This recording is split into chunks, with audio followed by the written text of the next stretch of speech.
Hi everyone and welcome back to my channel. This is Kiran and today I'm going to talk about 5 early signs of sexual harassment at workplace and how we can deal with them. I was just talking to my friend the other day who is an intern at a media place in Bombay, and she was telling me about one of her superiors who was making her extremely uncomfortable. He would crack jokes about them getting married, touch her inappropriately, call her after hours to just chit chat and many such things, and she was extremely conflicted whether this is normal behavior or whether this is inappropriate. But the thing that she was sure of was she didn't like it. This made her very uncomfortable, but she didn't know if she was overthinking it. And it just struck me that there are many girls like that who go through these things and are unable to decide if this is okay or if it's not, because of the conditioning that has happened to us over the years, because of the normalization of these things that has taken place over the years. That is why I want to make a video so that we can identify the early signs and act on them before anything happens to us. The first sign is unwanted or unintentional physical contact. Now this technically is not even an early warning sign. This is straight up harassment. But maybe the first time that it happens, we let it slide thinking it's a mistake. And maybe that's why it happens again. So why not just call it out the first time that it happens? If someone accidentally touches your arm, your dupatta or something like that, even if it's by mistake, tell them this: "Excuse me, please watch it." Or any such sound or a line that makes it very clear to everyone present in the room that you don't like your personal space being invaded. However, if someone inappropriately touches your very private parts like your neck, your breast or something like that, this needs to be reported. Such things do not happen by accident. No one should ever be so close to you for such accidents to take place. Hence, the first time itself something seemingly harmless takes place, call them out and send a very clear message. Psychologists believe that sexual predators tend to prey on women who seem vulnerable.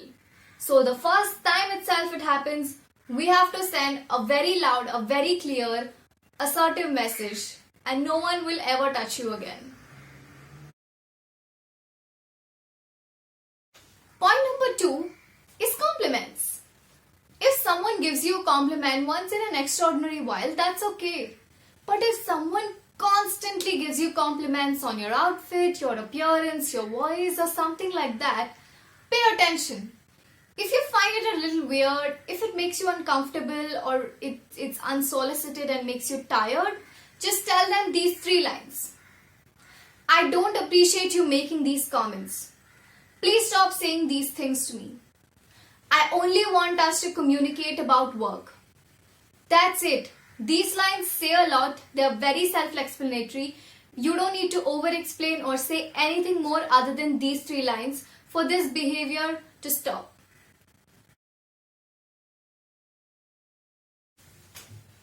Point number 3 is socializing attempts. If someone tries to over-socialize with you, tries to hang out after work, follows you on all your social media, has already shown romantic interest in you and you have declined, or any such attempts, again pay attention. If this is uncalled for and makes you uncomfortable, tell them these things. "I don't want to hang out with you. Please stop calling me. Please maintain a professional distance from me.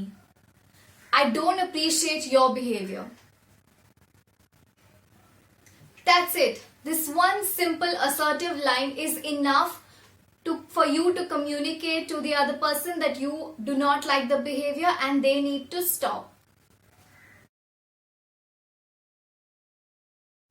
Point number 4 is being over-friendly. If someone's trying really hard to be your friend, or if they're pretending to be your friend, if everyone in the office thinks y'all are great pals because of the way they talk to you or about you, and if this makes you very uncomfortable, or maybe if they ask you a lot of personal questions about your life, especially your romantic life, or if they overshare about their life, their family and everything, and if all this is like a burden to you, tell them these things. Please don't ask me personal questions. Mind your own business. Please behave professionally with me. Again, that's all you need to say to communicate that this is wrong and you don't want this behavior from them. Point number 5 are weird sounding comments. Now, I didn't know in which category to put them into specifically, so I have clubbed these 2 points in one main point. The first one is the comments we hear about quid pro quo. For instance, when we go and ask someone for some help, we often hear these things. Hey, sure, I'll do it, but what will I get in return? Or मुझे बदले में क्या मिलेगा? Like, what do you want? I think a nice chamat would be nice, you know.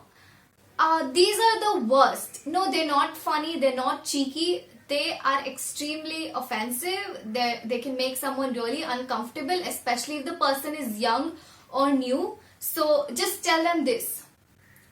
Please don't say such things. If you can't do it, I'll go and ask someone else for help. Just please be professional. Don't say these things. And the second point is when someone is saying something sexist while you're working or at your workplace. We often hear comments like, oh, she's a girl. What does she know about submarines? What does she know about coding? Or anything like that. Call these things out. Say that you're being extremely sexist. This is extremely inappropriate. I'm not surprised you're so clueless about women. Ask yourself, would this be happening to a man? What does your gut say about it? If it makes you even a little uncomfortable, that's a good enough reason for you to speak out. Do not doubt yourself. No, you are not overreacting no matter what anyone says. If it makes you feel uncomfortable, speak up openly, fearlessly, and set your own boundaries. And call people out.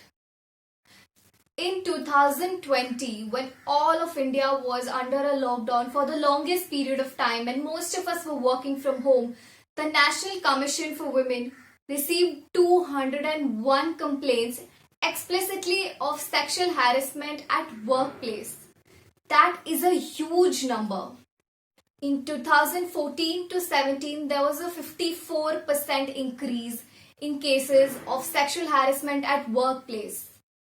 Women in India are not safe at their workplace.